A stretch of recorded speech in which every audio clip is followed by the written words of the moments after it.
చీర మడత పెట్టడానికి రానప్పుడు పిల్లలకు కానీ ఎవరికైనా మనము హ్యాంగర్గా వేసుకోవటానికి కూడా ఇది చాలా కంఫర్ట్. మన అల్మారీలో మనము స్కేల్ ఉంటుంది కదా, మన పిల్లలది స్కూల్ది స్కేల్, ఆ స్కేల్తో కూడా ఇలా పెట్టుకోవచ్చండి, రౌండ్ తిప్పుకుంటూ. అది చూపిస్తున్నా నేను.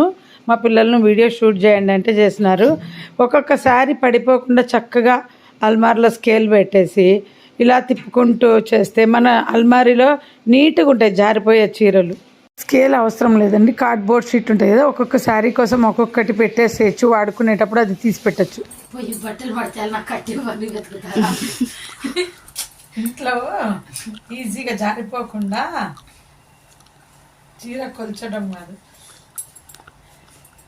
నాకు రాదు అంటుంటాడు కదా ఎప్పుడు. బాగొచ్చు, సరిగా మడతారు కదా పిల్లలకు నేర్చుకోనిక. మీకు ఏమన్నా చెప్పు, సెకండ్ టైం మడత పెట్టారు పక్కా జారి పడతాయి. మొన్న చేసిన మడత పెట్టేసిన మొన్న ఫుల్ గా. అదే నీకు మామూలుగా వచ్చు కాబట్టి ఇది నీకు ఈజీ అవుతాయి, రాని వాళ్ళకి ఏదైనా కష్టమే. ఇప్పుడు అట్లనే ఆ పైప్ వదిలేస్తే అట్టే వదిలేయన్నా పైప్ కూడా వదిలేయచ్చు. నువ్వు కావాలంటే అట్లా పెట్టుకోవచ్చు, నీ ఇష్టం. మళ్ళీ ఇప్పుడు పైప్ వదిలేస్తే నెక్స్ట్ టైం పెట్టుకోని. ఇప్పుడు అక్కడ పైపులు లేకుంటే నేను ఏం చేయాలి?